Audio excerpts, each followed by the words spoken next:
welcome to Game Make Corp, a bi-weekly podcast where we reach in the Imagosphere and pull out the next great video game idea. I am the CEO of Game Make Corp, Bryce. And I'm the CEO of Game Make Corp, Beckers. Last time on this podcast, we made the video game The Weatherman. How'd that do, Beckers? Honestly, I wasn't really listening when Bryce was talking about this game, so it's a little fuzzy for me, but something happened to the weather where it's all cold outside now. I don't know if you've noticed, but it's getting colder. Everybody thinks that this is Bryce's fault, probably because I told them that it was Bryce's fault. So they're grabbing the torches and the pitchforks, and they're coming after us, mostly Bryce. So not good. It's not good. Not good. Okay. Did we put out a video game, or did you just kind of forget after we made the podcast and then went home? We put something out there. I don't know. I put somebody else in charge of that. His name was Fred. I thought I was in GameStop the other day, watching it crumble around me, and I saw a guidebook on how to beat the Weatherman, but maybe we just got the guidebook out and no one could actually find the game, which honestly isn't a bad strategy. We might want to look at that in the future. So people the guidebook, not the game, see if they can win at That's it. the hardest part of the game, is finding the game to beat it. Okay. So how are those Game Make Corp interns doing, Bryce? Have you ever heard of the video game Overcooked? I have. So they made Overcooked 1 and 2, and people like that one. So I decided we need to make Overcooked 3. So to test it out, I had the interns try and make lunch for me in a series of elaborate kitchens. And I got food at the end. I remember that much. I remember sending at least 10 interns to make the food, and only Jimmy made it out, or at least brought me the food. So Overcooked 3 is coming along well. Sounds like it's gonna be another battle royale. I mean, it's an objective-based battle royale of everybody wins if you can get that food out, but you might not because it's overcooked. And if you fall into the hole, you don't come back out. There's no counter. There's no 5-second countdown in real life. Who knew? Right. Yep. Not us. But we're working on Overcooked 3, but if you have other game ideas that aren't Overcooked 3, you can tweet them at us using the hashtag Game Make Corp. I've created a side company making alphabet soup, and I need to get the letters for the soup somewhere, so please use a lot of characters in your tweets. Also, we have a subreddit at reddit.com/r/GameMakeCorp. Free soup if you subscribe to it. Beckers, do you have any game ideas? I do. I have many, many excellent game ideas. All right, so number 1. We're going to start this podcast off with a game about love. So this is a story game where you're going to go to the gym. So it's also a fantasy game. Jim Halpert from The Office?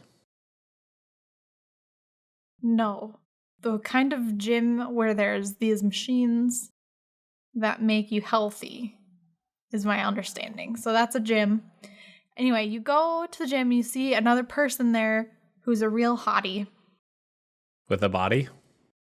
A hottie with a body that has all the right shapes involved in that body. Which shapes are the good ones? Sometimes you So Sir Mix-a-Lot likes the rounder types in the booty area. Okay. So you want some circles in there. You want some circles in there, and I think like having a big triangle up top is attractive in the male type. So you want a triangle head of body. No, not a triangle head. That's a different game. That's a scary game. Ah. Have you heard of that? That's nope. That's not attractive. He was really strong. He probably went to the gym. He probably did. You're right. So if he is there and that's the kind of real hottie that you are into, then yes, this game can be about finding your way to triangle head. So you're trying to romance triangle head at the gym. So you're romancing this hottie. You decide to start going to the gym a whole lot, so that you can get really strong and impress this person or triangle head. Is it specifically triangle head? I need to know this. Is it in Bryce's game? It's triangle head because that's what he's into. In my game, it's gonna be like Jenna Marbles or it's gonna be like Chris Pine. I don't know. You get to pick. There's a selection menu at the start where you pick a character model that's the most attractive to you, and that's your goal. Instead of picking a character model, can we just have them pick some shapes and then we make the character model? Pick your favorite, sexiest shapes at the start. Which of these shapes do you find most sexy? And the game is going to use high-tech technology to roll that into a humanoid, triangle-headed figure for you to be in love with. Maybe you want an octagon boy. You do love it. Yep. If you love octagons, this is the game for you. This is the only place to get an octagon lover. Yes. We're offering it here first. You didn't know you had that interest until you played this game, and now you know that you actually want an octagon man, and the real world just isn't satisfying that need, and now you just have to play our game all the time so that you can feel love for the first time. Right. So now that you've found this person that you love, you have to go through some trials and tribulations. Otherwise, it wouldn't be much of a game. So first, you're gonna be preventing other people from moving in on your triangle octagon thing. So maybe that means getting into fights in the parking lot, or just like peeing around them to mark your territory. I don't know. I don't really know what the other suitors are, but I think that works if they're like dogs. Yep. Yeah. Does it come with a shiwi? There is a shiwi included for those of us who have a little bit more trouble standing and peeing at the same time. I would figure the aiming would be the hardest part about peeing around them, because like, you know, guys can kind of do a circle pretty easy. Girls would just kind of, it wouldn't be so much around them as in their whole atmosphere. You just kind of like, you drink a lot of water, right? And then you just start going and you shuffle around in a circle. Just say like, hey, how you doing? With a wide stance. The stance is really important. Get around you real quick. I just need to, I need to get over here a little bit. Actually, I didn't need anything. Sorry. It looks kind of like you're doing like a sumo, like, you know how at the start of the sumo matches, they spread their legs and then they slap their thighs and they go, whoa, or something, I assume. No, I don't know that. Can you explain it to me? So at the start of sumo matches, the two competitors, they're in a ring. What's their name? One of them, his name is Mario, and the other one is Luigi. How is Wario not competing in sumo? He is built because for this. Because this is a friendly match. This is a friendly hypothetical sumo match. Okay, and Luigi's doing his best to become a new sumo champion, even though he is far too thin for this to be good at this sport. So So Mario and Luigi, they step up into the ring, and then they stomp one big old foot to the left, and then they put slap their hand on their thigh, and they go, whoa, and then they take their right leg, and they swing it around, and they stomp it down, and they slap that one, and they go, whoa, and that's pretty much 90% of sumo wrestling, I think. Yeah, and then they just stare at each other until one of them falls over. So this is another game about peeing. A Becker special, as we call it. That's only one portion of the Becker special. So you pee around the person, and it's very important. This is also a stealth mission, this particular mission, because if they notice you doing it, it's really going to be hard to come back from that. You don't want them to see you peeing in public. Unless that's their thing.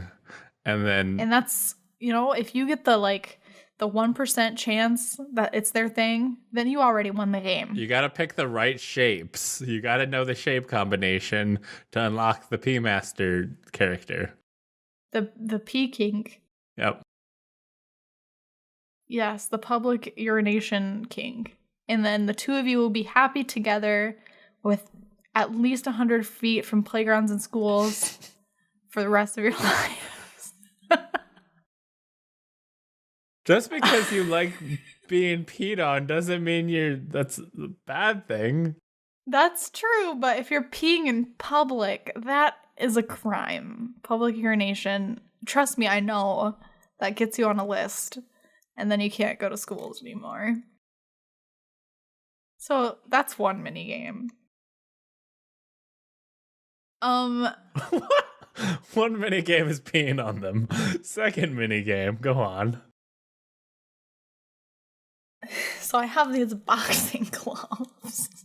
This is the visual component of the podcast. If you're listening, imagine boxing gloves on Becker's. If you're watching the YouTube video, imagine boxing gloves on close your eyes. Don't look at the boxing gloves on Becker's. Close your eyes and imagine if she had boxing gloves on right now. Okay, and I'll take a quick listen to this. That was me hitting them together. So now you have boxing gloves on your hands and in the gym with the person shape that you love. And there's going to be a kickboxing minigame because I have these gloves. We're going to put that in there. And you got to hit all the right parts real quick, because now this is a VR game. Wait, so is it a VR game the whole time, or when you go to this mini game, do you now have to get a VR headset, put it on, and punch the things good?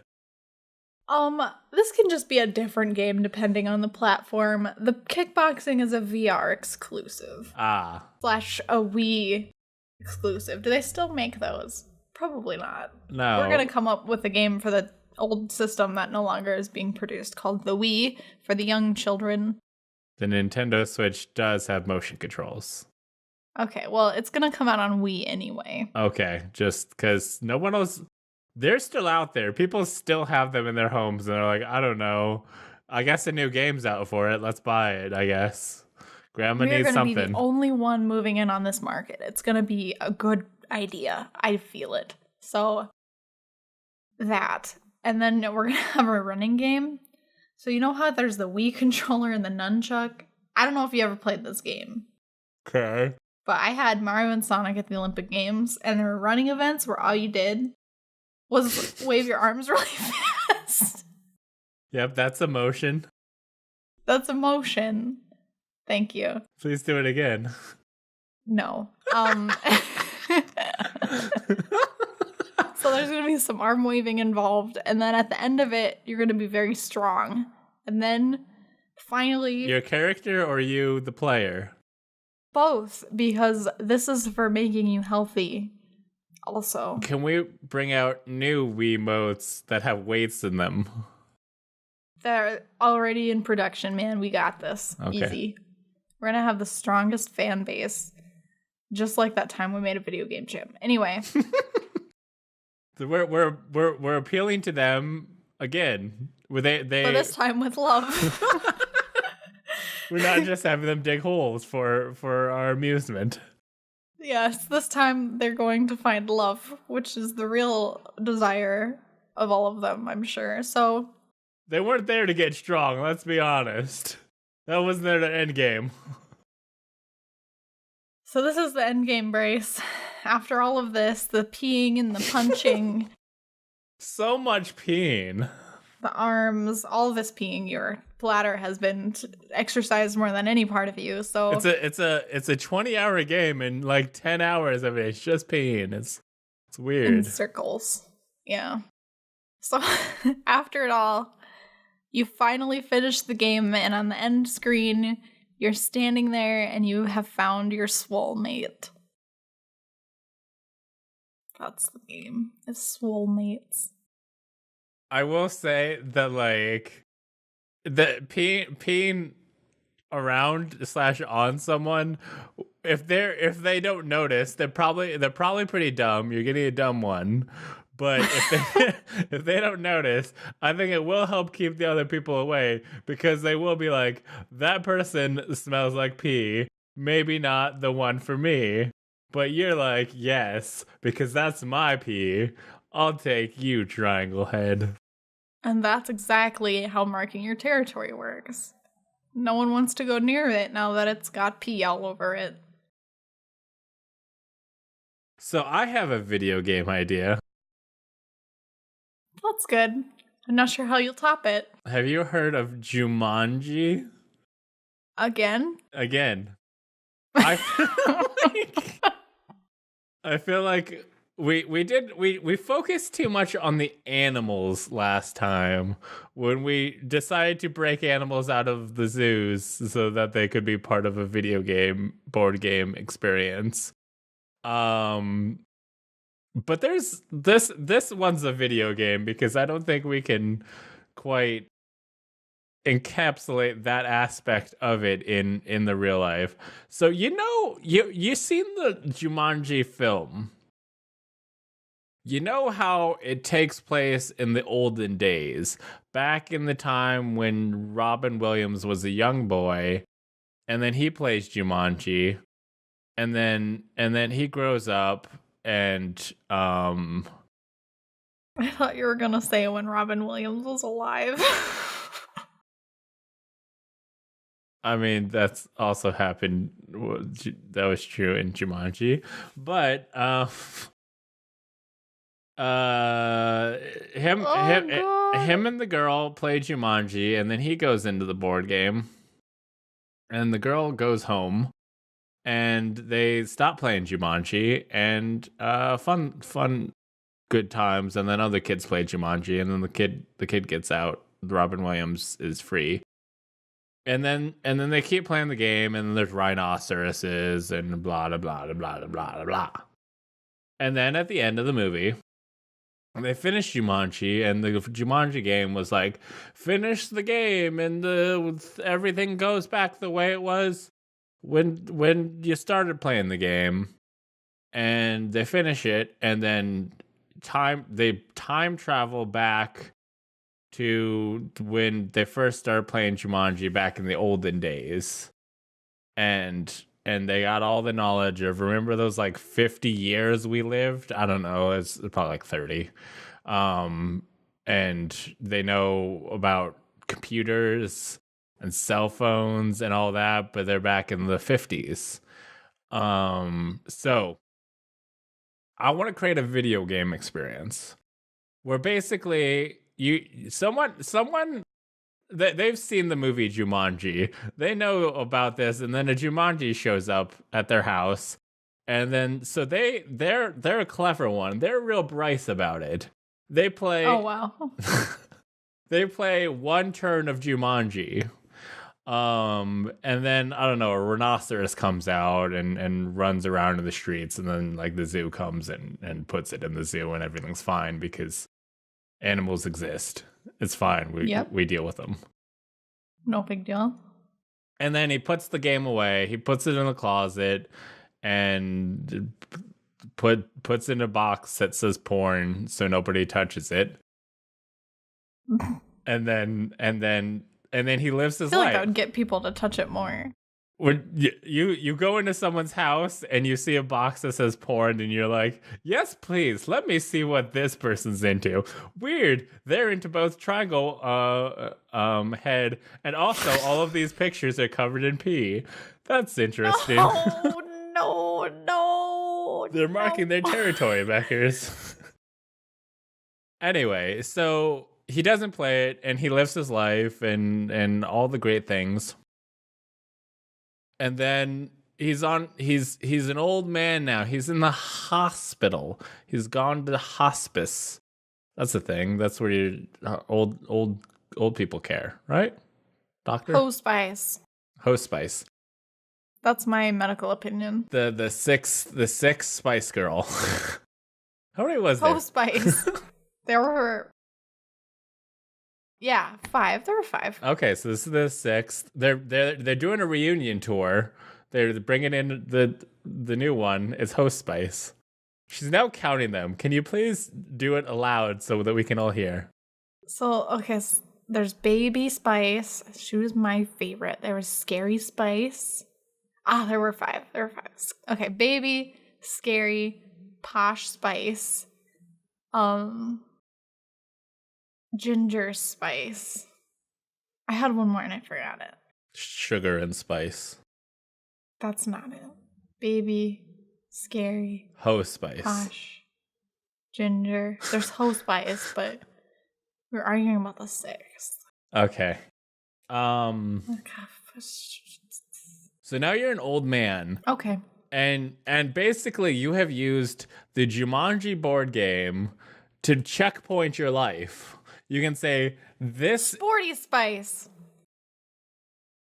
This is my safe spot on life. It's time for me to go back, use all of this years of knowledge to relive my life. I'm gonna put all of my dollars in Eggos. No one saw it coming. Eggos. They're the big company now. They're the Let new go of those. They're the new Google.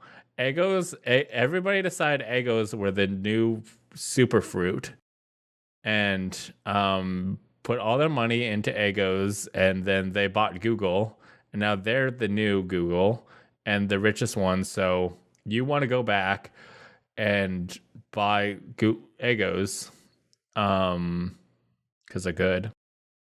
So you are an old man and you need to play Jumanji so that you can travel back in time. And Robin Williams was he looked all bewildered, but he was in the wild. There was a bunch of young guns playing Jumanji. But you just want to travel back to when you were like 22. Let's say you were a 22-year-old. If you could checkpoint your life at one age, which age would you pick? I think I have reached peak flawlessness right now. So this is your Jumanji checkpoint? Yes. Okay. Maybe, let's bring it back a couple years. I was perhaps a bit more physically fit at like 22. Yes, 22 is probably good. So yeah, you need to... Back when the gym wasn't a fantasy game. You need to... Until you got kicked out of the gym for pissing on your future husband. Yeah, no, ever since then, it's been nothing but a hypothetical, because I can't go there anymore. So you're an old man, and now you have to deal with the rhinos and the bees and stuff. And maybe you need to go recruit some young kids to play this board game with you. So like... You go somewhere not too close to a school. You go to the you like keep getting your nursing home, be like, can we get to board game night and maybe everybody can fight the grandkids, and then you try and pick out like the strongest looking grandkids, but like no real, like none of the top tier grandkids come because it's a nursing home. Yeah, so you only get the nerds. Yeah. You only get the nerds who are willing to play Jumanji with you. Yeah, and then like. Oh, that girl looks real nice. Or like but not too physically fit. She got kicked out of the gym a while ago, a real Becker situation. So she'd be like, no, actually, this is a one player game. You're gonna have to go, and then you see Mr. Triangle Head coming along and be like, hey, Sunny Boy, please come on, this is great, game, come play with me. And then you get him to roll the dice so that he can help you defeat the bees that are in that game. Because Triangle Head looks very, very strong. He looks like he's got some good bee swatting arms. Yeah. I mean, if I was going to pick a partner to play Jumanji with, I would take Triangle Head any point, any day. Any point. He's got 3 points. Or actually, probably more, because it's like a pyramid. Yeah. Actually. They call him Triangle Head, but he's really a pyramid. Nobody talks about this. They need to talk about this. We need to have a discussion about how he's really a pyramid. We need to crack this case wide open. Triangle Head's a lie. It was all Pyramid Head all along. Yeah, so there's actually more like 5 points-ish. You have no idea how many points is on a triangle or on a pyramid, do you? It depends. It depends on the base. I know all about geometry, right? So if it's a square-based triangle, then there's gonna be 5 points. The 4 at the base, and then the tip. But it could be any shape on the base. Could be a triangle, and then it would be 4. Could be an octagon, then it would be 9.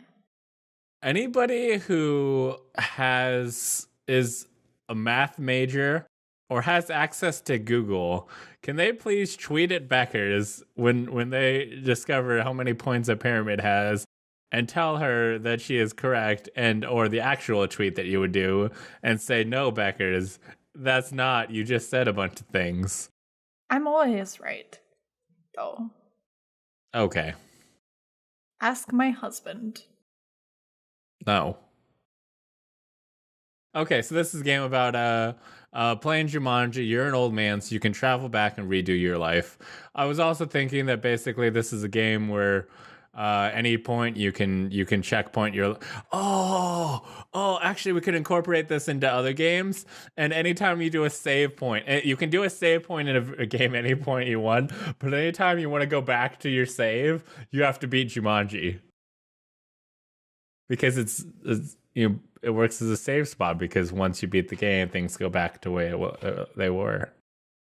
Perfect. That seems like a lot of time invested every time you need to save, but that's perfect. It'll really you'll really go like, okay, I did pee on the wrong guy in Swolemates.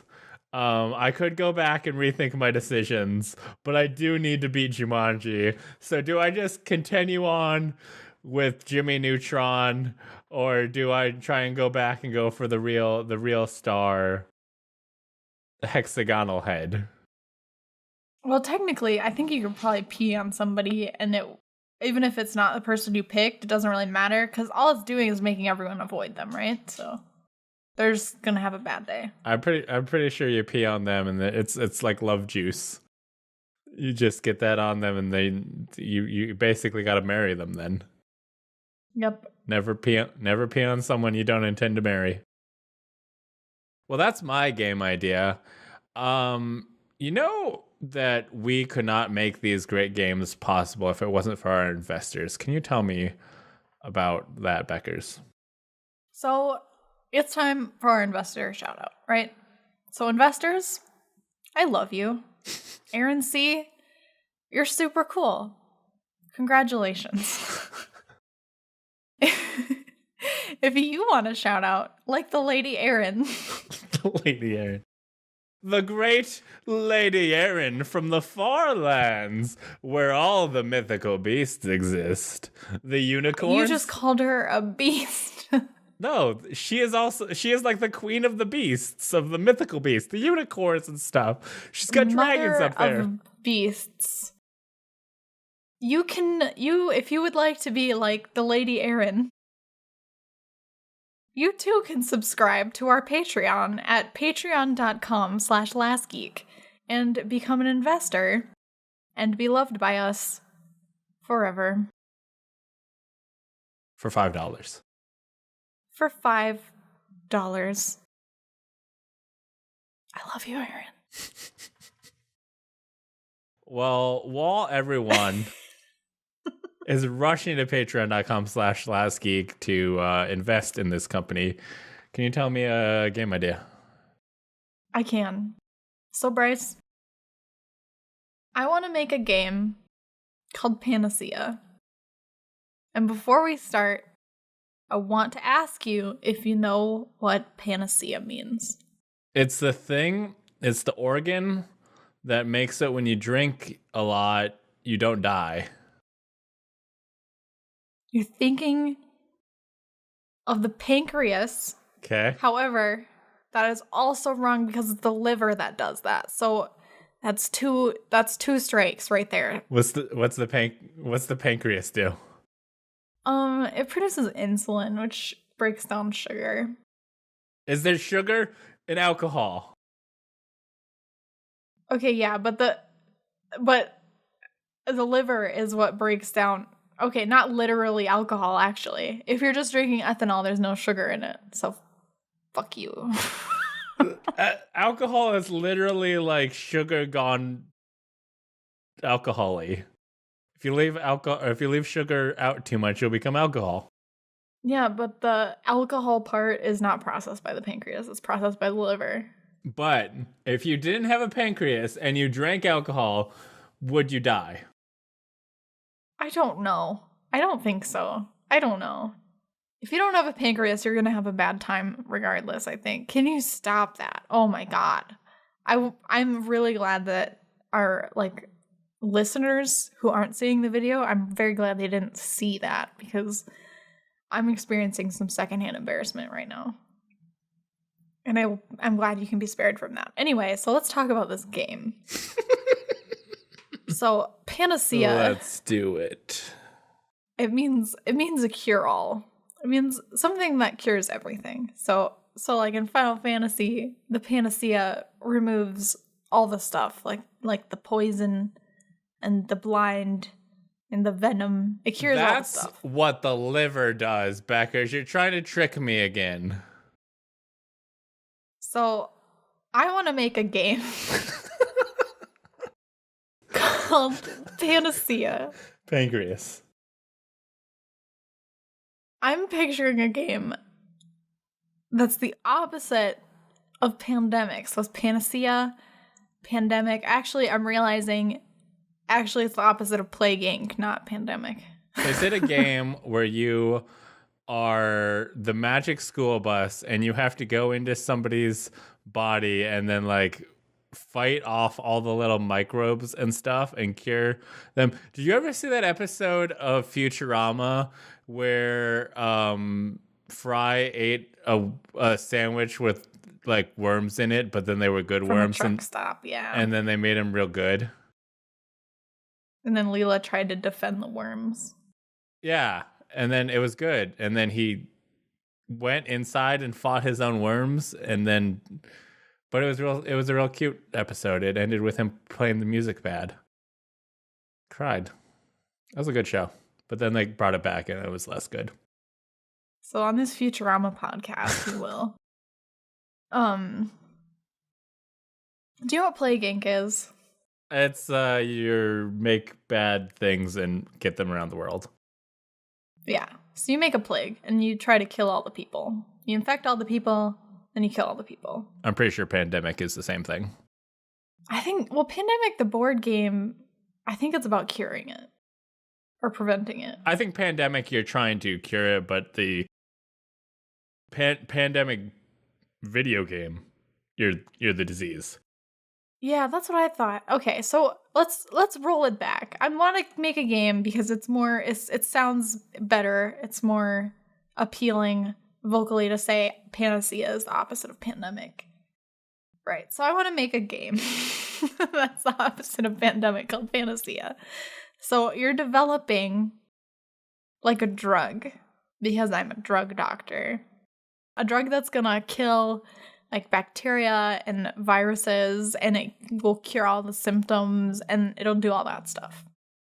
So you start with a little pill, and it's gonna kill just a few things, and then you have to upgrade it to have more curing potential.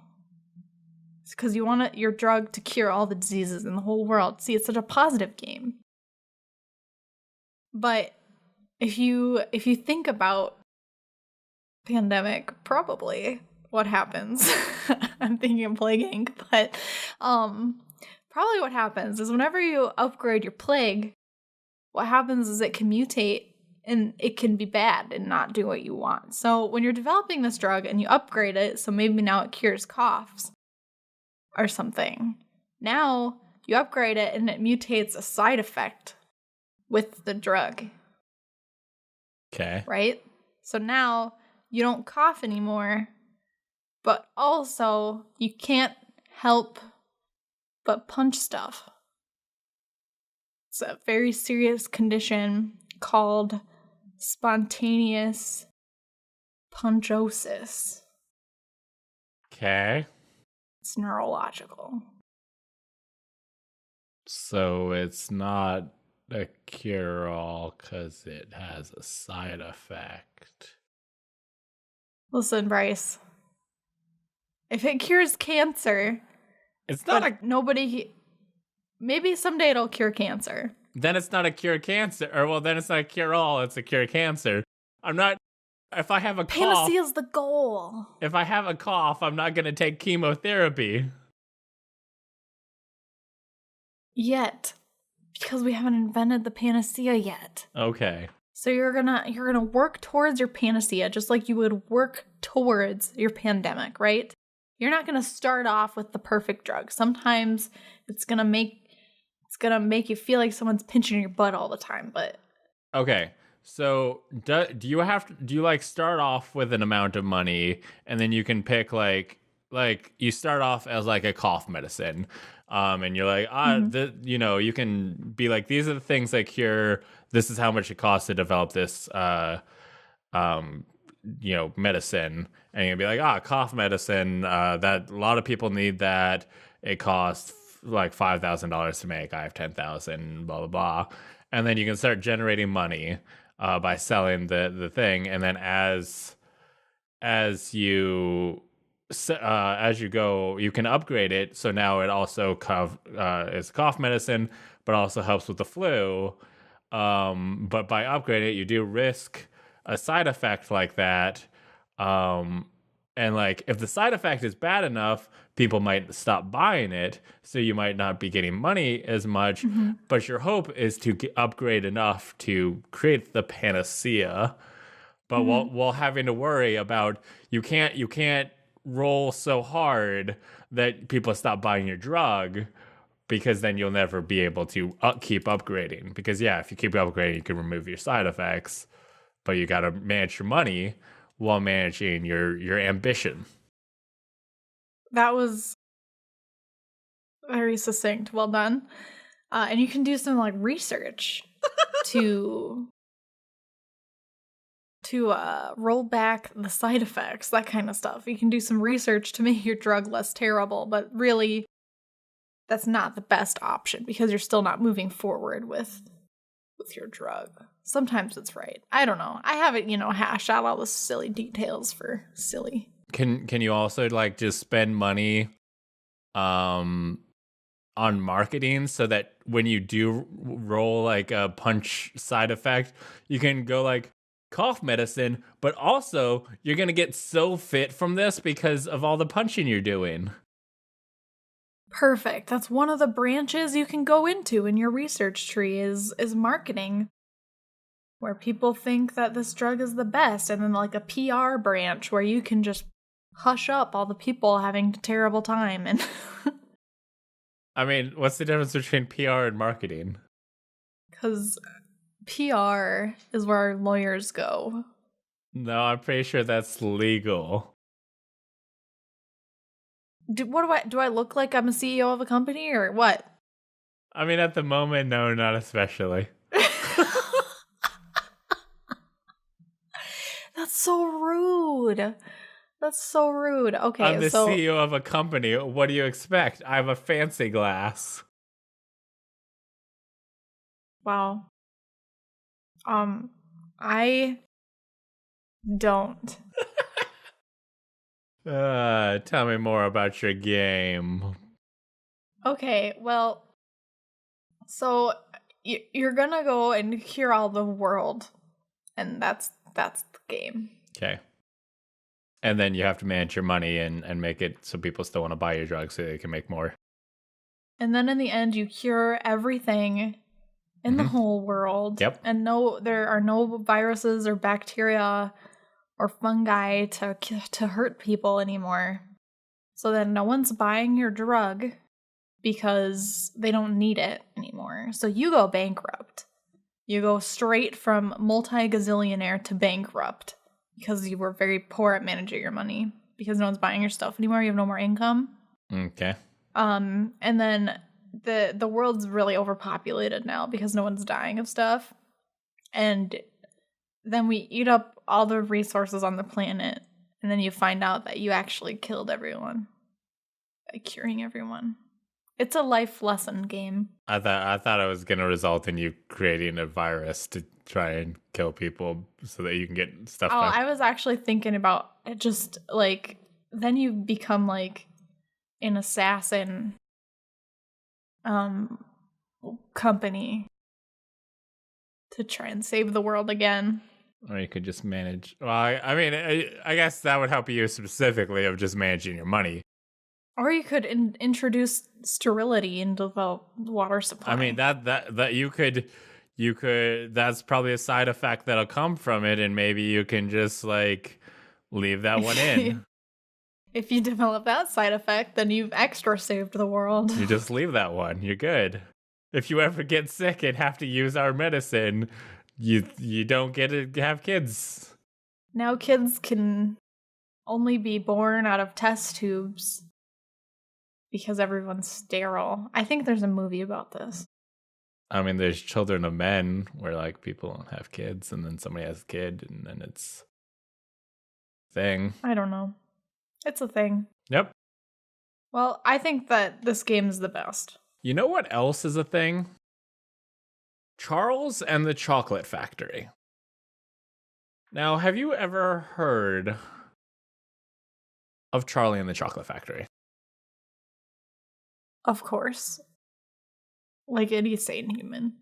I want to make the millennial version of that in video game form. How so, Bryce?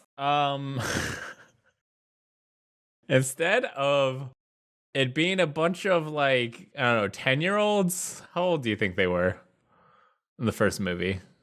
Probably in both movies. Probably 10 and a half. Probably about somewhere between 10 and 12. A bunch of young bucks going to the chocolate factory. And that's the thing, like Willy Wonka sent out his golden tickets. And he says, "Hey, you can tour my chocolate factory if you get one of these golden tickets." And then what is it? You got a year supply, a lifetime supply of chocolate? Mm-hmm. Okay. So that was the thing. And it was all kids who got it. Like, are you telling me that no adult would be like, "Yes, please"? Like they had the parents and guardians, but it's kind of weird that only kids won that. That is weird. Maybe that was in the rules and only kids could go or something. I'm not sure. I'm not sure that'd be legal. Well, with a guardian. Anyway, so in our version, you are Charles, the 25-year-old fast food worker. You are a college educated. You are a doctor, but there's no jobs for doctors anymore. You can't be a doctor. You have to go work at a game company. Someone cured all the diseases, so now you can't be a doctor anymore. So now you're just slinging fries, but you decide to treat yourself and get a bar of candy with your week's pay because it's 2018 and this is what things cost. 2K18. And you get a golden ticket. And you're like, "Yes, I get to go to the thing. I'm more excited about the lifetime supply of chocolate because I'm so hungry. I'm a millennial." And then Slugworth comes along. Mr. Slugworth, and he says, I hear Willy Wonka's working on a new candy, an everlasting gobstopper. If I could get that, I would be the greatest Slugworth ever. If you procure his thing for me, I will give you so much money. You will not have to be a poor person ever again. And as we know in the Charles and the Chocolate Factory film, he goes, I don't know about this. And he runs away because the one guy is just like, run away, boy, run away. And it's a weird situation that goes down. But you, a 25-year-old working fast food with a doctorate, go, yes, please, Mr. Slugworth, I'll take the money. Please, thank you. Mm-hmm. And you and the 12-year-olds, because still the original, everyone else who won was kids. You're an adult. They all have parents and guardians, but you're just there by yourself. Maybe you can bring your dad. I don't know. You're also there with your dad, who's like 50 or something. Although to be fair, Charlie brought his like grandpa, who was much older. And you're in there, you need to get rid of the competition. You need to make sure there's no witnesses. So maybe that one kid who's always trying to grab some of the chocolate, maybe he needs to disappear into the chocolate lake. Get him out of the picture. Maybe we can find some ways to get rid of these competitions so they don't see us. Grab this everlasting gobstopper and get our cash money. Because you know what? A lifetime supply of chocolate's good. But whenever a company says it's a lifetime supply, they're like, here's a lifetime supply of chicken nuggets. And it's like 100. And it's like, that's a week. I eat that in a day. But you know what gets you a lot of chocolate? $1 million. I'll take that, Mr. Slugsworth, please. So you're in there on a mission. You and your dad need to take out these 12-year-olds. And I assume they're parents, but I assume Violet turns into a grape. Her mom's probably going outside as well. So as long as you take out one of them, actually, I think if you take out the parent, the kid's probably gonna go like, I still gonna go on the chocolate ride, right? Like they don't care. You probably got to focus on the kids. Yeah. So you take out the kid to get to the adult. Yeah. Tactical like. Yeah, and then once there's no witnesses, then you're after that gobstopper. So, how many kids were there? I think there was 5. Ish. So, what are we doing here, Beckers? What's the strats? What's the You're in a chocolate factory. You got to take out some kids. What's your strats? Honestly, that chocolate river seemed super lethal. If like real talk, you can't swim in that. If you get stuck under there, you're never getting out. You're gonna die, and then you got chocolate in your lungs. I will say, did anybody see how Galuth ended up in the river? Like, he was pushed. Yeah. It was actually pushed by the rude girl, wasn't she? The rich one? Yeah, he was. He was legit pushed. Maybe you can like manipulate the kids to maybe take each other out so that like then it's just you and them and it's easier to go out. Like definitely you can use the rich girl. The rich girl is probably gonna like, mess with the other kid just because she's a rich bitch. But the Game of Thrones style. Yeah, then you got to figure out what her weakness is. Let's be real. Charlie in the old show wouldn't have lasted a day. Yeah. I mean, to be fair, an hour. They were already up to no good. Wonka was like, "Hey, don't fuck with my shit," and they're like, "Oh no, we're just gonna eat some of your candy that you told us not to." And he like, we're gonna fuck with your shit. it's like, if you're gonna fuck with the shit, at least get paid for it. Don't eat this thing. I'm gonna eat this thing. Yeah, at least get your slug worth money. So this is a game about going through a chocolate factory as a 25-year-old, possibly with your dad. I'm not sure if that's a help or hindrance. I think my dad would probably drag me down. Would you take your dad into battle with your Beckers? I would absolutely take my dad into battle with me. Beckers has a pro strat dad. He's been playing a lot of Red Dead Redemption 2 lately. So he's ready to be a cowboy now. It'd be real good at taking out some 12-year-olds in a chocolate factory. Yeah. His aim's not super good, but he'll get there eventually. He does his best. He also plays a lot of Grand Theft Auto, so. Okay. Someday you'll have to meet Mr. Beckers Sr. The greatest Beckers. Do you have any good goofs in this play space? I feel like his candy factory is already deadly. Yeah. Okay. So we actually have two elements here. Fire. We have to take out the kids. We have to take out the witnesses. We also have to keep an eye on those Oompa Loompas. You know, those are some scary Fs.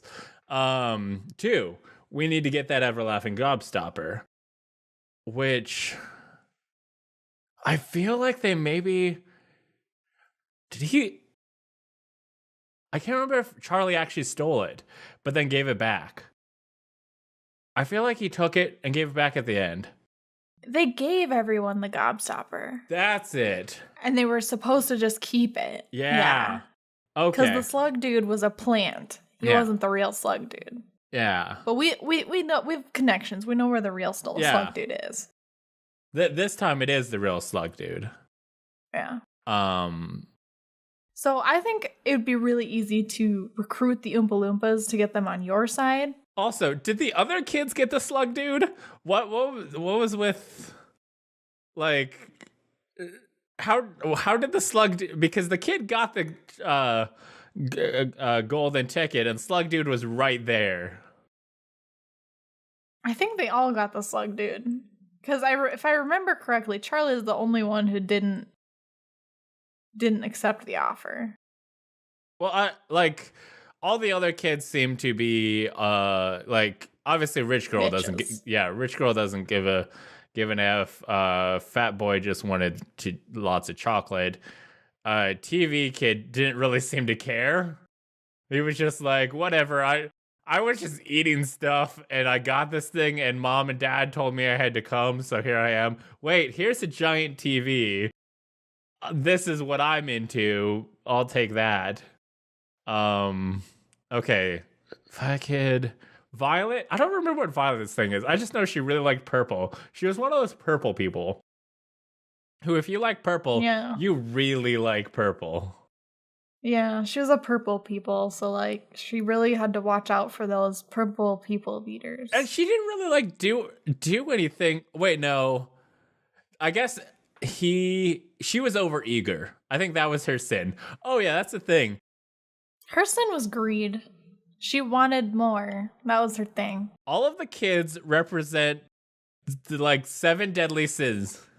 But there's only 5. You've got greed for Veruca. Gluttony is Gloop. Greed is Blanca. Blanca? You mean Veruca? Veruca, salt. Which is a name for a wart. Yep. Well, Blanca is a Street Fighter character. He's the green dude. There was I just know Violet because it's Violet. You're turning violet. Wait. Yeah, you're right. Yeah. Who is Veruca? Veruca was the rich girl. I thought Violet was the rich girl. No.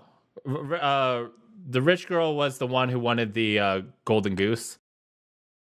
Yeah, I feel like I'm confusing the two movies right now.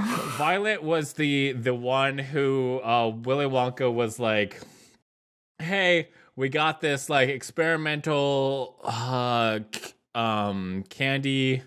I think it was chocolate, like a Thanksgiving dinner in a gum, and she's like, are they like, oh, we're still testing this out, don't eat this, and she's like, I'll test it out, and she ate it. She ate it. Yeah, I remember that part. And it was fine until it got to the end where it was like plum pie or something violet, and she turned violet and it went bad. All right, I'm gonna do a Google. She's okay. Violet. So, and there's TV Boy. I could not tell you TV Boy. I just remember Mike TV is his name. So we've got Violet. That one's easy. I'm trying to figure out their sins. This is the part of the podcast where we learn the sins of the Charlie and the Chocolate Factory characters. I'm just gonna put Salt for rich girl. And there's Charlie. Now also, is Willy Wonka Jesus in this situation? Absolutely. This is all a metaphor. And good choices bring you to heaven, which you get to in a magic elevator. And Slugworth is the devil trying to tempt you into sin. Whispering, yes. And obviously millennials are all about that devil. We love him and his whole red thing. We dress up as him in sexy versions every Halloween. Yes, and that is why, yes, we are doomed.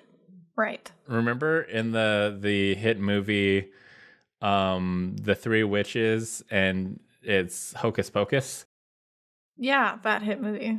And then the one guy who's probably into some weird stuff was dressed up as the devil, and then the three witches were like, that's our man.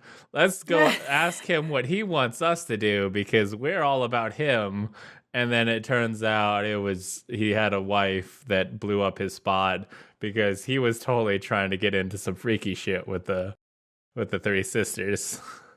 That was a good movie that I didn't understand when I was so little. But they did say hell once, and I was like, Disney. I remember being scared very much when I saw that as a kid.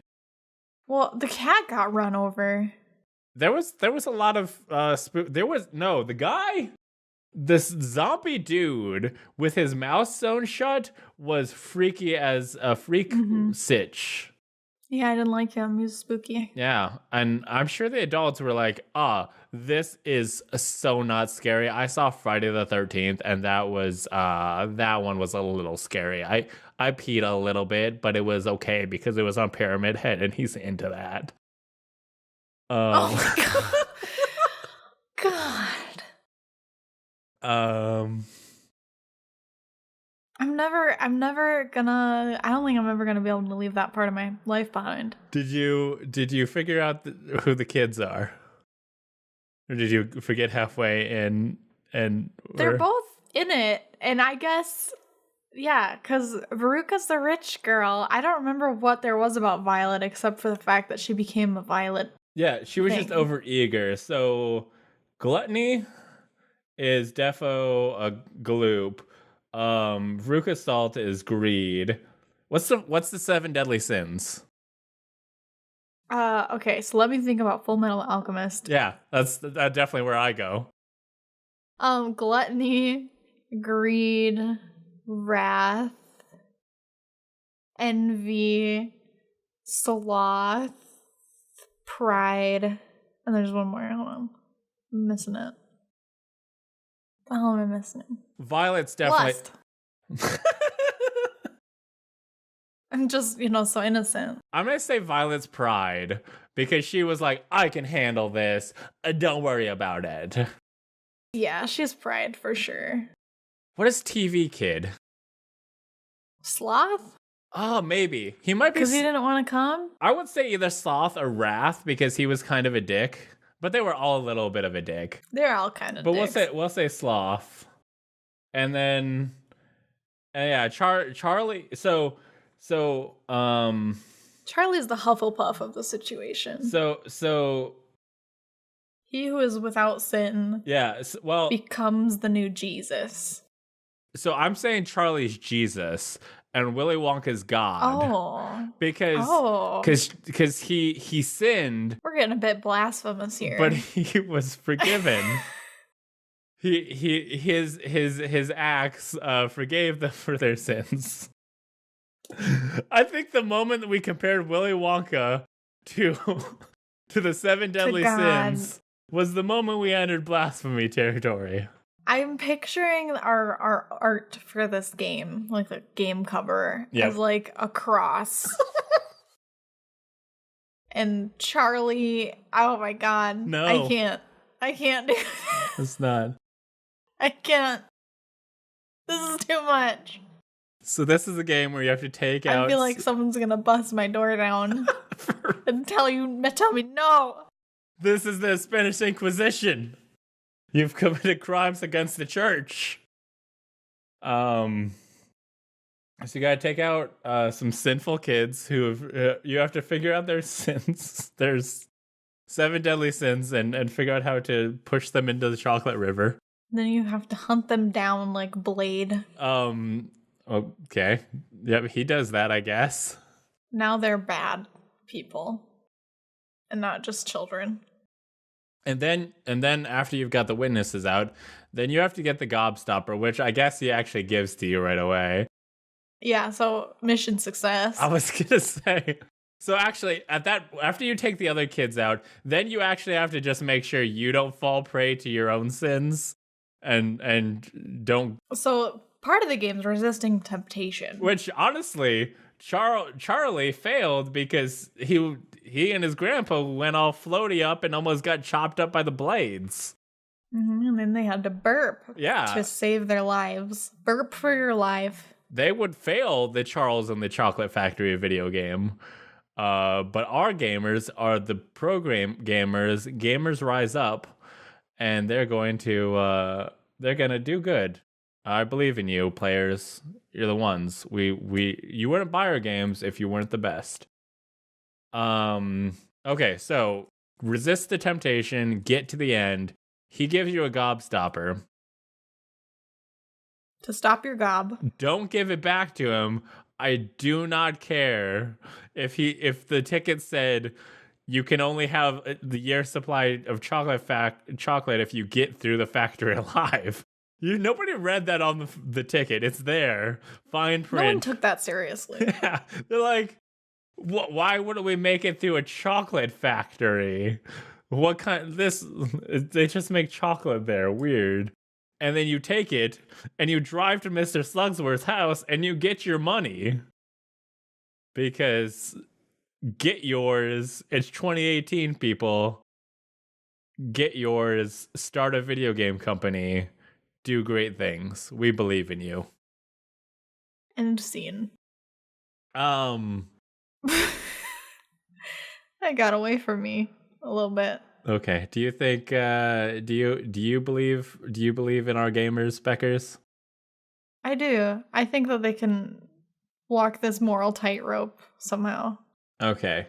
Well, if our gamers believe in us and also our listeners who maybe haven't played any of our games, you should. They're great.